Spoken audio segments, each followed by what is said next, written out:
안녕하세요, 여러분. 이번에도 여러분이 보내주신 사연 하나를 읽어보겠는데요.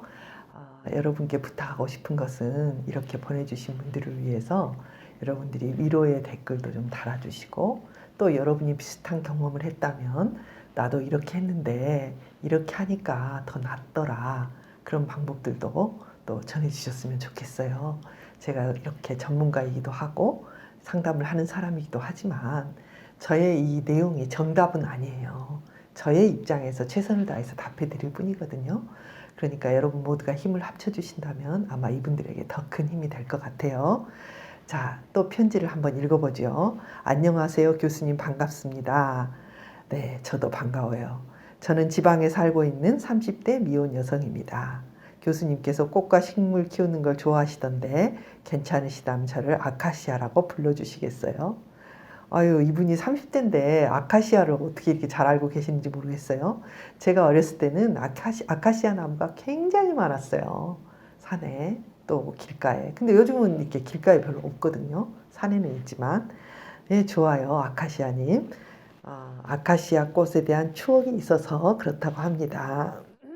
자, 이분의 이제 문제는 어떤 거냐면, 자, 그 본론으로 들어가서 제가 겪었던 문제를 적어보자니 너무 다양해서 그 중에서 저의 경험과 느꼈던 감정들, 호전된 부분들을 종합해서 봤을 때 저와 같은 어려움을 겪고 있는 다른 구독자님들께 도움이 될까 싶어서 편집증적 강박장애 이야기를 해볼까 합니다. 이렇게 말씀을 하셨어요. 저는 편집증보다 강박증에 대한 어려움이 더 길고 컸던 터라 제가 편집증적인 부분도 있다는 것을 받아들이기 어려웠어요. 사람을 잘 믿지 못하고 의심하게 된 것은 제가 초등학교 5학년 때 같은 친구한테 2번 배신을 당했던 경험에서 기인한 게 아닐까 싶습니다. 저를 배신한 친구는 자기 잘못을 저에게 넘겨버리고 더 나아가서는 다른 친구들에게 잘 보이려고 저와 다툼을 유발하기까지 했어요. 고작 12살 나이에 느낀 배신감이 생각보다 컸던 것 같습니다. 이런 사건들을 우리는 트라우마라고 하죠. 굉장히 강력한 경험을 주고요. 마음속에 이렇게 늘 상처로 남아있게 되고 성격을 좀 변화시킬 수 있는 그런 것이죠. 나중에 다른 친구들이 그 아이에게 등을 돌리고 나서 저에게 잘못했다고 사과하길래 처음 한 번은 쉽게 용서를 해주었어요. 그렇게 친구로 지내다가 2번째로 저를 배신한 뒤로 시간이 흘러서 다른 중학교에 진학했고 우연히 만났을 때 자기가 잘못했다고 다시는 안 그러겠다고 용서해달라고 제 친구가 보는 앞에서 싹싹 빌더군요. 그 모습이 불쌍해서 용서해줄까 하는 마음을 잠시 망설이기도 했지만 마음이 한 번 용서는 되어도 2번은 쉽지 않더라고요. 이런 것들이 어린 나이에 일찍 배신감을 느껴본 저는 사람을 온전히 믿지 못한 채 성인이 되어 그에 따른 어려움이 많았어요.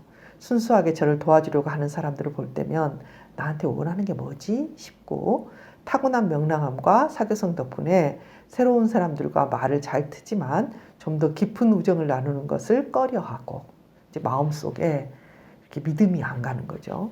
특히 친밀한 연인 사이가 되는 것은 마치 배신 예약 시스템에 미리 예약을 해놓은 것처럼 느껴져서 연애도 많이 못 해봤어요. 그러니까 의심과 불신이 늘 관계 속에서 이렇게 계속 반복되었던 것 같아요. 자, 이런 저의 성격을 저 스스로 알아보고 이해하고 고치려 노력하는 과정을 겪으면서 만나게 된 남자친구와 4년째 교제 중입니다. 네, 이분이 내가 이렇게 배신감에 시달리고 다른 사람들도 배신할 거라고 생각하는 경향이 있구나.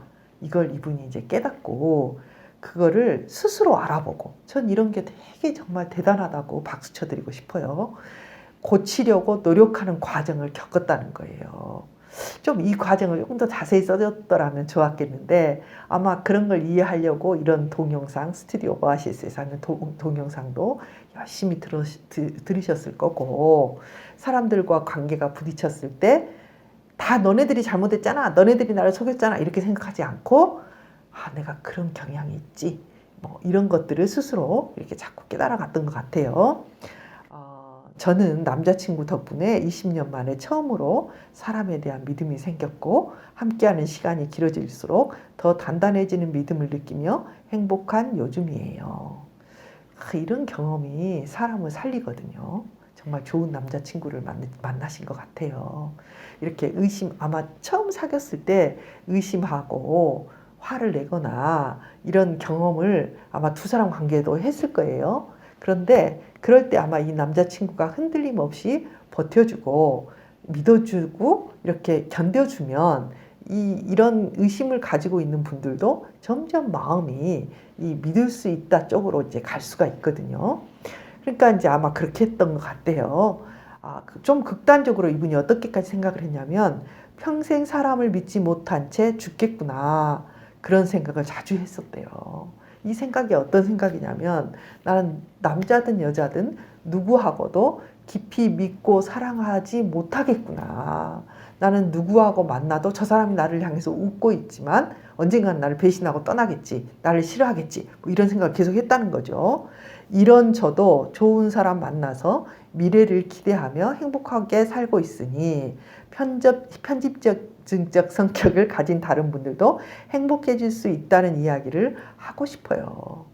여기서 중요한 것은 저는 제 성격에 대해 남자친구에게 충분한 설명을 하고 이해를 구했고 관련한 영상이나 참고할 만한 게 있으면 서로 공유하면서 어려움을 솔직히 털어놓고 많은 시간 이야기를 나눈다는 거예요. 너무 잘하셨다고 박수 쳐드리고 싶어요. 남자친구의 우직하고 느긋한 성격도 한몫하고요. 그렇죠? 세상 모든 사람을 다 믿을 수 없고 어떤 부분에서는 의심할 줄도 알아야 사기당하지 않는다고 생각하니 지나치지 않는 합리적인 의심은 현대 사회를 살아가는데 필수가 아닐까 싶습니다. 편집증적 성격 덕에 꼼꼼하다는 장점도 있어요. 그래서 요즘은 나는 편집증적인 부분이 분명히 있지만 그럼에도 장점이 많은 사람이다 하며 스스로 칭찬을 하기도 합니다. 맞아요. 편집증적인 분들이 이렇게 좀 꼼꼼하고 좀 의심을 해서 사기도 당하지 않고 준비도 할 수 있는 장점을 갖고 있어요. 그렇지만 나는 편집증적인 부분이 있다라고 인식하는 건 아주 중요하죠. 왜냐하면은 삶의 모든 상황에서 내가 이러지 않을까 부정적으로 탁 나갈 때 이걸 인식을 해야 덜 가거든요. 그러니까 이분은 그런 단계까지 온 것 같아요. 너무 장하죠. 자, 강박증에 대해서 이야기를 어떻게 꺼내야 할까 고민스러운데요. 저는 강박장애와 강박증의 중간에 있는 사람이에요. 25살 때 정신건강의학과에 방문했는데 그때 좋지 않은 기억이 있어서 다시는 정신과에 강박증 문제로 가지 말아야겠다 다짐을 했거든요. 그래서 아쉽게도 제대로 진단받지 않은 채 시기를 놓쳐 몇 년 동안 더 고생을 해야 했고 다른 병원에 갔었다면 어땠을까. 이 문제로 다른 선생님과 상담을 해봤더라면 좋았을 텐데 하며 많은 후회를 해야 했어요. 맞아요. 여러분 혹시 여러분들이 상담에 가거나 정신과에 갔을 때 거기서 만족을 못할 수 있어요. 그러면은 나는 이제부터 상담도 안 받고 정신과도 안 갈 거야. 그러지 마시고 다른 부분을 또 찾아보세요. 찾다 보면 좋은 분을 만날 수 있고 이분이 그렇게 아마 편집증적인 부분이 있으셔서 더 안 갔을 거예요. 그런데 이분도 그렇잖아요. 그때 다른 병원을 갔었더라면 좋았을 텐데 치료가 몇 년은 당겨졌을 텐데 이런 후회를 하신다고 하시네요. 이런 것까지 인식을 하시는 거 보니까 되게 이렇게 많이 좋아지신 것 같아요. 이제야 털어놓자면 저의 강박장애 역시 초등학교 때 시작되었습니다. 어느 날 새벽 빵 하는 소리에 놀라서 잠이 깼어요. 집 근처에 있던 목욕탕 바로 옆 주택에서 가스 폭발 사고가 일어난 거예요. 이게 되게 무서운 사건이 일어난 거죠. 사이렌이 울리고 구급차, 소방차가 오고 그날 이후로 가스밸브를 자꾸 확인하는 습관이 생겼습니다. 그 당시 저희 집은 LPG 가스를 쓰던 때라 혹시나 내가 잠들었을 때 가스통이 폭발하면 어쩌지 하는 생각이 자꾸만 들어서 힘들었어요. 그래서 이렇게 강박증에 대한 정보가 거의 없어서 치료받아야 하는 줄도 모르고 자꾸 불안해하면서 병을 키웠고 강박이라는 사슬에 묶인 채 얼마나 많은 시간을 반복해서 확인하는 데 썼는지 돌아오지 않은 시간이 너무 아깝고 속상한 마음이 들기도 하는데요. 예전보다 많이 호전되어 생산적인 삶을 살 수 있음에 감사합니다. 그리고 그래도 강박이 있어도 약간의 강박을 가진 채로 제 삶을 소중히 가꿀 수 있다고 믿습니다. 이런 게 아주 중요한 것 같아요. 여러분, 내가 편집이 있고 강박이 있는 거를 완전히 없앨 수는 없다고 저는 말하고 싶어요. 그건 여러분의 성격적 특성으로 여러분 안에 남을 거고요. 또 그것이 가지고 있는 장점도 여러분 안에 분명히 있을 거예요. 이분이 청결 강박이 있어서 과자 한 봉지를 뜯으면 손을 몇 번씩 씻고 먹었는데, 자, 이제는 뭐라도 훈련이다. 이건 훈련이야. 이건 강박증 완화 훈련이야 하면서 자꾸 먹고 자꾸 안 씻고 이렇게 했다는 거예요. 이것이 오염에 대한 자발적 노출인가 싶고요. 네, 노출 치료예요, 이게. 이제 정신과에서도 치료하고 상담실에서 치료할 때도 오염된 것을 일부러 놔두고 만지고 절대로 못 씻게 해요. 자, 그래서 이렇게 노력을 하시는 거죠. 이분이 굉장히 좋은 점이 뭐냐면은 자꾸 인식을 하고 그 인식의 토대 위에 노력을 했다는 거예요. 네.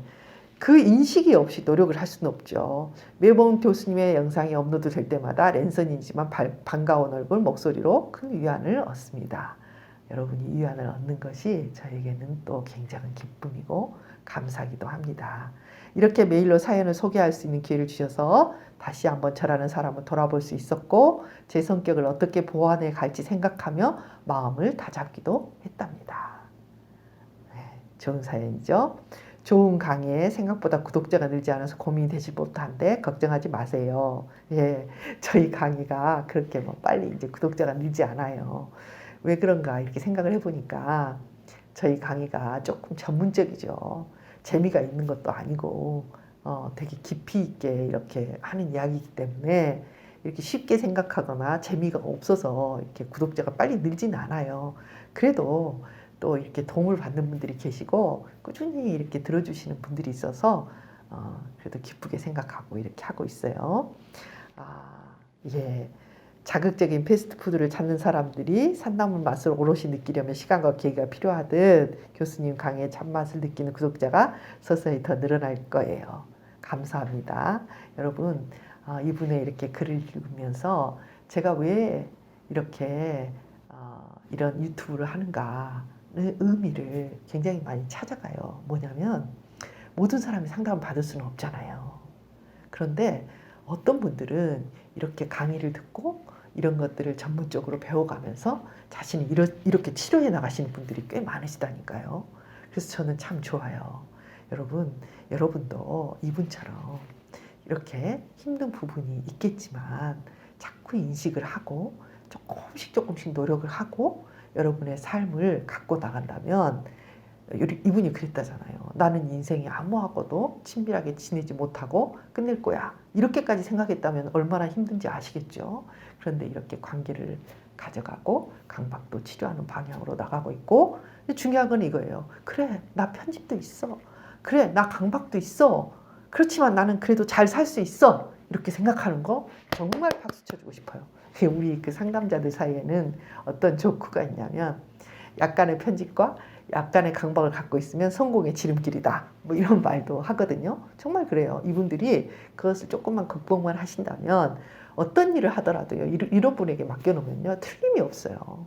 그래서 모든 일을 또 잘할 수 있는 그런 강점도 있답니다. 자, 여러분 이번 사연 들으시면서 여러분들도 이렇게 노력을 해 나가신다면 좋은 결과가 있을 것 같아요. 자, 사연 보내주셔서 감사하고요. 많은 사람들에게 힘이 될 것 같아요.